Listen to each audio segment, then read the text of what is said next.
नमस्कार, आदाब। मैं अशर यासिर, स्वागत है आपका सियासत टीवी के साउथ इंडिया एक्सप्रेस में। अब देखते हैं मुख्य समाचार। तेलंगाना में मी सेवा केंद्रों ने नए राशन कार्डों के लिए आवेदन स्वीकार करना शुरू कर दिया। आदर्श आचार संहिता की वजह से चुनाव के बाद ही पात्र आवेदकों का दस्तावेज जारी किया जाएगा। एमसीसी 27 फरवरी को मेदक, निजामाबाद, आदिलाबाद, करीमनगर स्नातक निर्वाचन क्षेत्र और मेदक, निजामाबाद, आदिलाबाद, करीमनगर शिक्षक निर्वाचन क्षेत्र के चुनाव के लिए है। 2 निर्वाचन क्षेत्रों एमएलसी टी जीवन रेड्डी और कुरा राधोथम रेड्डी के सदस्यों का कार्यकाल 29 मार्च को खत्म होने वाला है। तेलंगाना में राशन कार्ड सिर्फ एमसीसी खत्म होने के बाद ही जारी किया जाएगा। तब तक सरकार को आवेदन प्रक्रिया समाप्त होने की उम्मीद है। इसके अलावा अवधि के दौरान लाभार्थियों को जोड़ा जा सकता है या अन्य परिवर्तन किए जा सकते हैं। तेलंगाना सरकार ने राज्य में नए राशन कार्ड के लिए पात्र 6.68 लाख वंचित परिवारों की पहचान की है, जिनकी एक सूची राज्य के सभी जिला प्रतिनिधियों को भेज दी गई है। 14 महीने के कुशासन के लिए राज्य सरकार पर कड़ा प्रहार करते हुए बीआरएस नेता और एमएलसी के कविता ने आज क्षेत्रीय रिंग रोड परियोजना द्वारा विस्थापन के जोखिम का सामना कर रहे किसानों के मुद्दे पर चिंता व्यक्त की है। उन्होंने मुख्यमंत्री रेवंत रेड्डी से किसानों की शिकायतों के समाधान के लिए तत्काल कार्रवाई करने की मांग की है। खम्मा में बीसी सम्मेलन में भाग लेने के लिए जाते हुए पूर्व विधायक प्रभाकर रेड्डी और बीआरएस पार्टी के सदस्यों ने उनका गर्मजोशी से स्वागत किया। इस अवसर पर मीडिया कर्मियों से बात करते उन्होंने बताया कि विधायक राजगोपाल रेड्डी क्षेत्रीय रिंग रोड परियोजना से प्रभावित किसानों की अपेक्षा कर रहे हैं। उन्होंने कहा है कि राजगोपाल रेड्डी को किसानों की मदद के लिए इस मुद्दे में सक्रिय रूप से शामिल होकर इस मुद्दे को उठाने की जिम्मेदारी मिली है। मुख्यमंत्री रेवंत रेड्डी द्वारा किसानों को दिए गए आश्वासनों के बावजूद उन्होंने दावा किया है कि कोई भी वादा पूरा नहीं किया गया है। उन्होंने किसानों को आश्वासन दिया कि बीआरएस पार्टी उनके वास्तविक मुद्दों के लिए लड़ती रहेगी और न्याय सुनिश्चित करेगी। कांग्रेस आलाकमान ने दिव्यदास मुंशी की जगह एस मीनाक्षी नटराजन को तेलंगाना मामले के लिए एआईसीसी प्रभारी नियुक्त किया है। केसी वेणुगोपाल ने आदेश जारी किया, जो राज्य में पार्टी के नेतृत्व ढांचे में एक महत्वपूर्ण बदलाव को दर्शाता है। 51 वर्षीय नटराजन को एआईसीसी नेतृत्व टीम का एक प्रमुख सदस्य माना जाता है और वो कांग्रेस नेता और विपक्ष के नेता राहुल गांधी के साथ निकटता से जुड़ी हुई है। अपनी नई नियुक्ति से पहले नटराजन ने पार्टी की तेलंगाना रणनीति में एक प्रमुख भूमिका निभाई थी। उन्होंने 2023 में तेलंगाना विधानसभा चुनाव के दौरान एआईसीसी पर्यवेक्षक के रूप में काम किया था। उनकी नई नियुक्ति तेलंगाना में महत्वपूर्ण स्थानीय निकाय चुनाव से पहले हुई है, जहां कांग्रेस को विपक्षी बीआरएस और भाजपा से कड़ी चुनौती का सामना करना पड़ रहा है। 2009 में नटराजन को गांधी ने मध्य प्रदेश के मंदसौर से चुनाव लड़ने के लिए चुना था, एक सीट जो उन्होंने 30,000 से ज्यादा वोटों के अंतर से जीती थी। 2014-2019 के आम चुनाव में उन्हें असफलताओं का सामना करना पड़ा। 14 महीने के कार्यकाल को लेकर विवादों के कारण पार्टी हलकों में दिव्यदास मुंशी के स्थान पर किसी और को नियुक्त किए जाने की व्यापक रूप से उम्मीद थी। पार्टी और सरकार दोनों के मामलों में उनके कथित अत्यधिक हस्तक्षेप के लिए अक्सर उनकी आलोचना की जाती थी। कर्नूल में बर्ड फ्लू के पहले मामले की पुष्टि के बाद जिला प्रशासन ने नरसिम्हा रेड्डी नगर को रेड जोन घोषित कर दिया है। वायरस के प्रसार को रोकने के लिए सख्त निगरानी और निरंतर उपाय किए जा रहे हैं। चिकित्सा एवं स्वास्थ्य पशुपालन विभाग और कर्नूल नगर निगम के अधिकारियों ने गहन निगरानी के तहत प्रभावित क्षेत्र का निरीक्षण किया। उद्योग, वाणिज्य और खाद्य प्रसंस्करण मंत्री टीजी भरत ने लोगों को आश्वस्त किया है कि उन्हें घबराने की जरूरत नहीं है। उन्होंने जिला कलेक्टर पी रंजीत बाशा के साथ स्थिति पर चर्चा की और सरकारी दिशा निर्देशों का सख्ती से पालन सुनिश्चित करते हुए संक्रमित पक्षियों के उचित निपटान पर जोर दिया है। पशुपालन विभाग के संयुक्त ने कहा है कि स्वास्थ्य और नगर निगम अधिकारियों के समन्वय में विशेष निगरानी दल तैनात किए गए हैं। एहतियात के तौर पर नरसिम्हा रेड्डी नगर में चिकन, मांस और अंडे की बिक्री पूरी तरह से बंद कर दी गई है। अधिकारियों ने संभावित संक्रमण को रोकने के लिए अधपके मुर्गे और अंडे खाने के खिलाफ भी चेतावनी दी है। बताया गया है कि लोकायुक्त पुलिस ने 50-50 योजना के तहत एमएयूडी द्वारा भूमि आवंटन से जुड़े कथित घोटाले में मुख्यमंत्री सिद्धरमैया, उनकी पत्नी और रिश्तेदारों को क्लीन चिट दे दी है। सूत्रों ने बताया कि केंद्रीय कार्यालय को सौंपी गई अंतरिम जांच रिपोर्ट में लोकायुक्त पुलिस ने कहा है कि भूखंडों के आवंटन में हुई चूक के लिए एमएयूडी के अधिकारी जिम्मेदार हैं और इसमें मुख्यमंत्री, उनकी पत्नी और रिश्तेदारों की कोई भूमिका नहीं है। ये मामला केसर में लेआउट विकसित करने के लिए सिद्धरमैया की पत्नी पार्वती की 3.16 एकड़ जमीन अधिग्रहण करने के बदले मुआवजे के तौर पर एमएयूडी द्वारा 44 भूखंडों के आवंटन से जुड़ा है। रिपोर्ट में कहा गया है कि सीएम की पत्नी पार्वती को 14 भूखंड आवंटित करने के लिए कोई राजनीतिक दबाव नहीं था और एमएयूडी के अधिकारियों ने विभिन्न स्तर पर अनियमितताएं की हैं। पता चला है कि मैसूर लोकायुक्त एसपी उदेश ने आईजीपी राव को 2500 पन्नों की रिपोर्ट सौंपी है। सूत्रों ने बताया कि जांच में पता चला है कि एमएयूडी अधिकारियों ने 1000 से ज्यादा प्लॉट अवैध रूप से आवंटित किए थे, जिससे राज्य के खजाने को भारी नुकसान हुआ था। रिपोर्ट में कहा गया है कि सीएम की पत्नी पार्वती ने स्वेच्छा से MAUD को 14 प्लाट वापस कर दिए और इस बात का कोई सबूत नहीं है कि सिद्धरमैया जमीन हस्तांतरण प्रक्रिया में शामिल थे।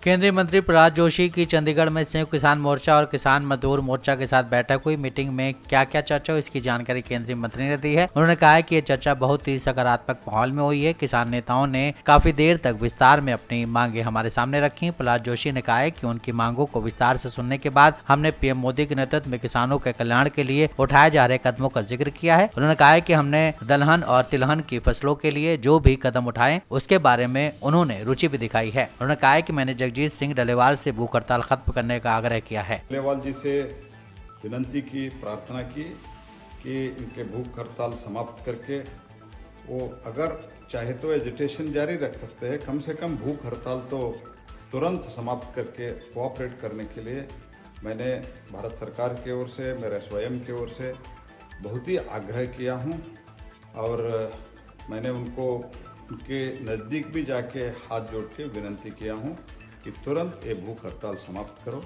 तो उन्होंने मैं सोचूंगा इसे।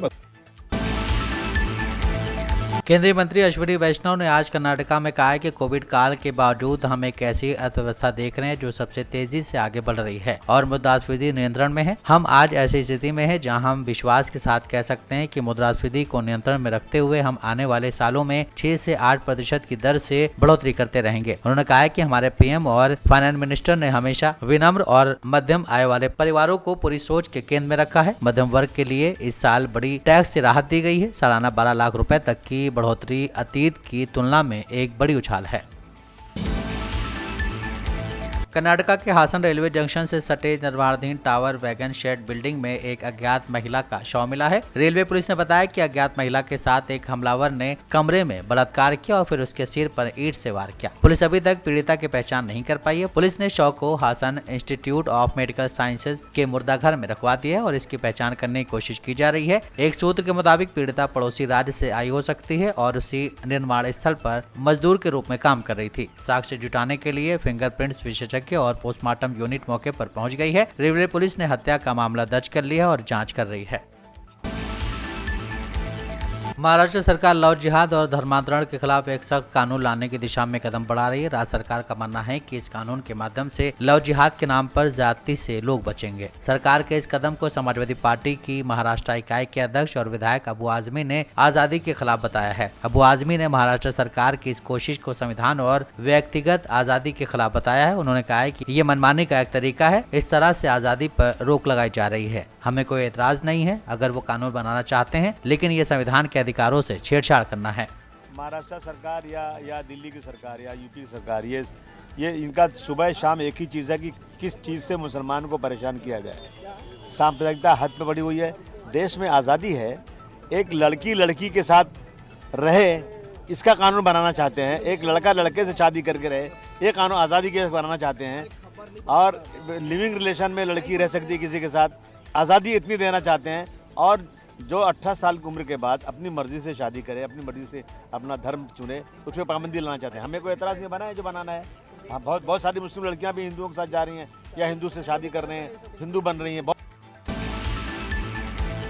सुप्रीम कोर्ट ने तमिलनाडु की पूर्व मुख्यमंत्री जयललिता के कानूनी उत्तराधिकारियों द्वारा जब्त संपत्तियों को वापस लौटाने की याचिका को खारिज कर दिया है। कोर्ट ने स्पष्ट किया है कि कार्रवाई समाप्त होने का मतलब ये नहीं है कि जयललिता को अपराध से बरी कर दिया गया है। ये मामला आय से अधिक संपत्ति से जुड़ा हुआ था, जिसमें जयललिता को दोषी पाया गया था और उनकी संपत्तियों को जब्त करने का आदेश दिया गया था। सुप्रीम कोर्ट की जस्टिस BV नागरत्ना और जज सतीश चंद्र शर्मा की पीठ ने इस मामले की सुनवाई की है। कर्नाटक राज्य बनाम जयललिता मामले में 2017 के कोर्ट के फैसले का हवाला देते हुए कहा है कि अपील लंबित रहने के दौरान उनकी मृत्यु हो जाने की वजह से कार्रवाई समाप्त कर दी गई थी। इसका मतलब ये नहीं निकाला जा सकता है कि सुप्रीम कोर्ट का फैसला अंतिम रूप से जयललिता के पक्ष में गया है। इस आधार पर अदालत ने संपत्तियों को वापस लौटाने की याचिका को खारिज कर दिया है। गौरतलब है कि जयललिता की भतीजी जय दीपा और भतीजे जय दीपक ने सुप्रीम कोर्ट में याचिका दायर कर यह दावा किया था कि जयललिता का मामला अब कानूनी रूप से समाप्त हो चुका है, इसलिए उनकी संपत्तियों को सरकार को ट्रांसफर नहीं किया जाना चाहिए। हालांकि अदालत ने इस दावे को खारिज करते हुए कहा है कि उच्चतम न्यायालय ने इस मामले में अन्य दोषियों की सजा को बरकरार रखा था, इसलिए जब्ती का फैसला भी वैध माना जाएगा।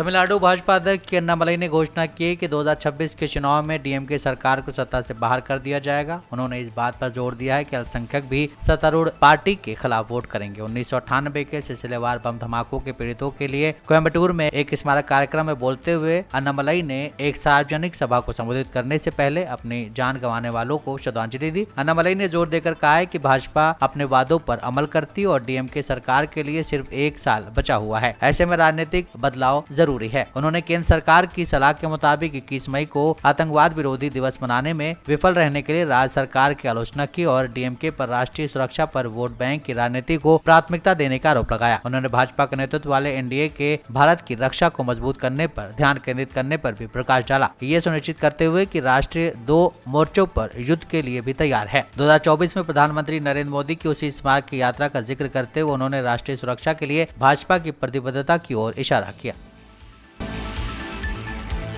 एआईएडीएमके के उप महासचिव केपी मुनुसामी ने टीवीके के अध्यक्ष और अभिनेता विजय को वाई शेंडे की सुरक्षा देने के केंद्र सरकार के फैसले पर चिंता जताई है। कृष्णागिरी में मीडिया से बात करते हुए उन्होंने अनुमान लगाया कि भाजपा ने विजय को अपने गठबंधन में लाने के राजनीतिक इरादे से सुरक्षा कवर बढ़ाया है। मुनुसामी ने कहा है कि ऐसा लगता है कि ये उन्हें खुश रखने और उन्हें अपने पाले में खींचने की कोशिश की जा रही है। हालांकि मैं सुरक्षा प्रदान करने के फैसले का स्वागत करता हूं, क्योंकि विजय अब पार्टी के नेता और एक लोकप्रिय अभिनेता है जो बड़ी भीड़ को आकर्षित करते हैं। हाल ही में मद्रास उच्च न्यायालय के फैसले के बारे में चुनाव आयोग को 2 पत्तियों के प्रतीक विवाद की जांच करने की अनुमति देते हुए मुनुसामी ने तर्क दिया कि चुनाव आयोग के पास किसी पार्टी के आंतरिक मामलों पर कोई अधिकार नहीं है। उन्होंने कहा है कि जब कोई पार्टी टूटती है तो चुनाव आयोग की भूमिका केवल चुनाव चिन्ह आवंटित तक सीमित होती है, आंतरिक मामलों में हस्तक्षेप नहीं करना चाहिए।